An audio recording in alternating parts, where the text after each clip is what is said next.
కుర్చీలో కూడా పోయే విధంగా వారికి దేవుడు ఆ శక్తిని ఆ ఆశీర్వాదాన్ని కొడివాలని మనసారా కోరుకుంటాం. మీరంటే ఆ గౌరవం ఉంది. మీరు ఇక్కడ కూడా చక్కగా అప్రాప్రియేషన్లో గతంలో కూడా మాట్లాడారు కాబట్టి వారికి అభినందనలు. అధ్యక్ష, ఇప్పుడు 10 ఏళ్ల ముందు పరిస్థితుల్లో నేను ఊరికే అనలేదు సార్, ఎవరి మీద విమర్శ చేయాలని కూడా చెప్పట్లేదు. ముఖ్యమంత్రి గారు కూడా మొన్న మాట్లాడినప్పుడు ఒక మాట అన్నారు. 10 ఏళ్ల నాడు తెలంగాణ రాష్ట్రం ఏర్పడ్డప్పుడు జూన్ 2014లో ఒక పరిస్థితి ఎట్లా ఉంది రాష్ట్రంలో అన్నాడు, ఒక అనిశ్చిత పరిస్థితి ఎట్లా ఉంది చెప్పడానికి నేను ప్రయత్నం చేస్తాను. ఆ రోజుల్లో కిరణ్ కుమార్ రెడ్డి గారు ముఖ్యమంత్రి, ఆయన ఒక ప్రజెంటేషన్ ఇచ్చి మరి ఒక కట్టబట్టుకొని అసలు రాష్ట్రంలో కరెంటే ఉండదు, తెలంగాణలో మీరు దివాలా తీసిపోతారు, అసలు మొత్తం విద్యుత్ ఉత్పత్తి కేంద్రాలని అవతలు ఉన్నాయి, మీరు ఏం చేస్తారు ఇక్కడ అంటూ దివాలా మొత్తం చీకట్లతో నిండిపోతుంది అనే విధంగా వారు మాట్లాడారు. ఇంకా కొంతమంది పెద్దలైతే ఈ రాష్ట్రానికి పెట్టుబడులే రావు, ఉన్న పెట్టుబడులే పోతాయి, కొత్త పెట్టుబడులు ఎక్కడి నుంచి వస్తాయి తెలంగాణకి అనే కొంతమంది ఆ ధోరణిలో మాట్లాడినారు. తర్వాత శాంతి భద్రతల విషయంలో కూడా చాలామంది మాట్లాడారు.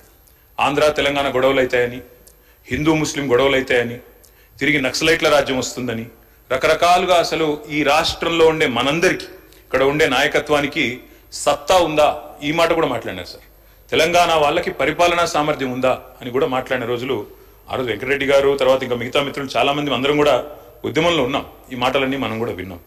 కానీ ఈరోజు గర్వంగా చెప్పొచ్చు అధ్యక్ష, ఎందుకంటే ఇది మేము చెప్తున్న మాట కాదు, ఈ మీరు సభకు ఇచ్చిన సోషియో ఎకనామిక్ అవుట్లుక్ ఏదైతే ఉందో అందులోనే చాలా చక్కగా కొన్ని విషయాలు చెప్పారు. బట్టి విక్రమార్క గారు గతంలో ఇక్కడ నేను కూర్చున్న స్థానంలో ఇటువైపు కూర్చున్నప్పుడు వారు కూడా చక్కటి ప్రసంగం చేశారు అధ్యక్ష.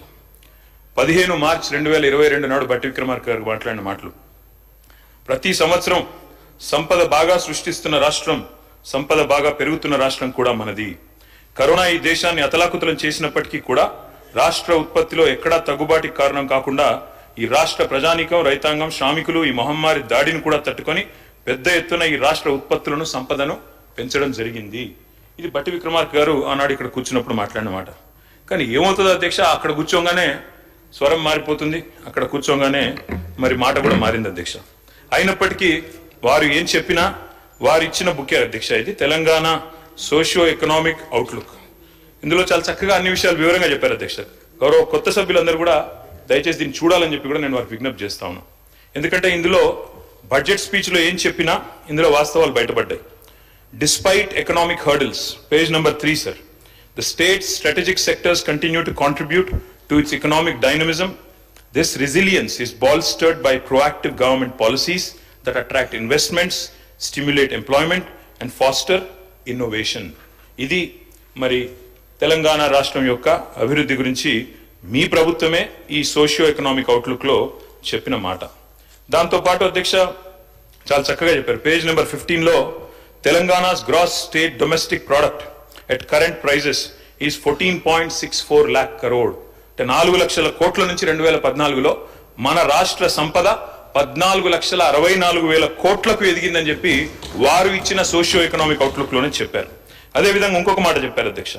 In 23-24 the per capita income at current prices in Telangana is 3.47 lakhs which is 1.64 lakh higher than the national per capita income in 2023-24 which makes it the largest state with the highest per capita income in the entire country. ఇది కూడా వారే చెప్పారు.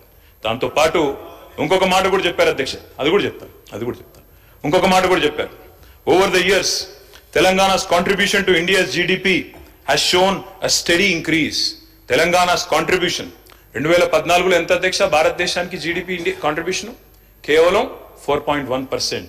కానీ ఈ రోజు అధ్యక్ష వారిచ్చిన socio economic outlook ప్రకారమే Telangana accounted for 5% of India's GDP in the year 2023-24. అంటే 4.1% నుంచి 5%కి పెరిగింది అని చెప్పి జీడిపి కాంట్రిబ్యూషన్ ఆఫ్ తెలంగాణ. అంటే తెలంగాణ భారతదేశాన్ని సాకుతున్న రాష్ట్రాల్లో మన మా మిత్రులు శ్రీధర్ బాబు గారు కూడా చెప్పారు, Telangana is a contributing state, we are economic engine అని చెప్పి వారు కూడా చక్కగా చెప్పారు. అందుకే వారిని నేను అభినందిస్తా ఉన్నా. ఎందుకంటే రాష్ట్రం యొక్క పురోగతి విషయంలో వాస్తవాలు బయటపెట్టినందుకు, వాస్తవాలు చెప్పినందుకు వారిని నేను మనసారా అభినందిస్తా ఉన్నా. అధ్యక్ష, ఒకటి వాస్తవం, ఉద్యమాలతో ఉదయించిన తెలంగాణ ఇవాళ ఉజ్వల తెలంగాణగా వెలుగుతున్నది అనే మాట వాస్తవం. దీనిలో ఎవరికి రెండో అభిప్రాయం ఉండాల్సిన అవసరం లేదు. ఎందుకంటే ఎలక్షన్లు అయిపోయినాయి, అసెంబ్లీ ఎన్నికలు అయిపోయినాయి, పార్లమెంట్ ఎన్నికలు అయిపోయినాయి. ఇంకా 4.5 ఏళ్ల పాటు చక్కగా కలిసిమెలిసి పనిచేసుకునే అవకాశం ఉంది. నేను వారికి మనస్ఫూర్తిగా నేను కూడా నిండు మనసుతో ఆశీర్వదిస్తా ఉన్నా అధ్యక్ష, అభినందిస్తా ఉన్నా. ఎందుకంటే వయసులో చిన్నవాడినే కావచ్చు, కానీ నేను వారిని అభినందిస్తా ఉన్నా. ఎందుకు? మీకు ఇవాళ ప్రజలు అవకాశం ఇచ్చారు. 10 ఏళ్ళు మాకు ఇక్కడ అవకాశం ఇచ్చినారు అక్కడ. ఆ తర్వాత మేము డిసెంబర్ 3 నాడే చెప్పాము అధ్యక్ష, 10 ఏళ్ళు మాకు ప్రభుత్వం ఇచ్చిన ప్రజలకు రుణపడి ఉంటాం, వారికి శతదా సర్వదా వారికి ధన్యవాదాలు. అదేవిధంగా ఇవాళ కొత్త పాత్ర ఇచ్చారు ప్రజలు మాకు. ఒక నిర్మాణాత్మకమైన ప్రతిపక్షంగా, ఒక కన్స్ట్రక్టివ్